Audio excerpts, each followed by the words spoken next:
आणि बाब आहे साहेब, की आपण शिवरायांच्या स्मारकासाठी एक 10 बाय 10 10 बाय 20 ची जागा देऊ शकत नाही. माझी तुमच्या लोकप्रिय चॅनलच्या माध्यमातून अजून एक विनंती राहील, की गावातल्या लोकांनी वर्गणी जमा करून एक जागा विकत घ्यायची, त्याची रीतसर परवानगी घ्यायची. जर सरकारी जागा म्हणजे शिवरायांच्याच नावाने सातबारे आहेत असं आपण म्हणतो, हा पुरा महाराष्ट्राचा सातबारा शिवरायांच्या नावावर आहे आणि त्यांच्या स्मारकाला आज इथं नियम व अटी घातल्या जातात.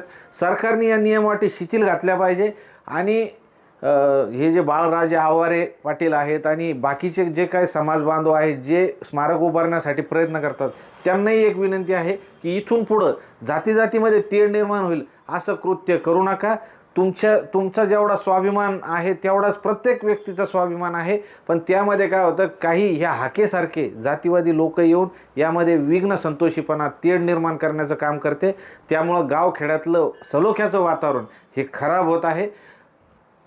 तुम्ही जे म्हणत होता की वर्गणी करून एखादी जागा विकत घेतली पाहिजे मग तिथं स्मारक बसवलं पाहिजे, पण मग याला केवळ एकाच समाजाकडनं वर्गणी येऊ शकते, इतर समाजाकडनं येऊ शकणार नाही अशी पण भीती आहे. याबद्दल काय नाही म्हणतात? नाही, आता हे तर सगळे जाती धर्माचे लोक म्हणते ना, 18 पगड जाती आणि 12 बलुतेदारांना घेऊन छत्रपती शिवरायांनी हिंदवी स्वराज्य स्थापना केली. लोकांनी मान्य करून टाकावं की छत्रपती शिवाजी महाराज फक्त मराठ्याचे, दुसऱ्या जाती धर्माच्या लोकांनी मग शिवाजी महाराजांचं नाव घेऊ नये. इथं काय होतं, स्मारकाचा विषय आला किंवा आरक्षणाचा विषय आला की शिवराय फक्त मराठ्याचे, विटंबना झाली तर मराठ्याची.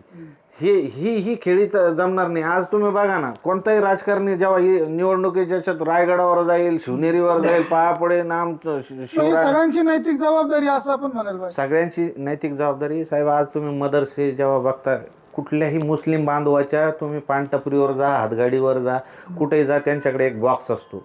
त्या बॉक्समध्ये त्यांनी त्यांचे लोक म्हणजे काही घ्यायला गेले की त्याच्यातले उरलेले पैसे म्हणजे 10 रुपये 20 रुपये ते जमा करतात आणि त्यामधून ते मस्जिदी बांधतात.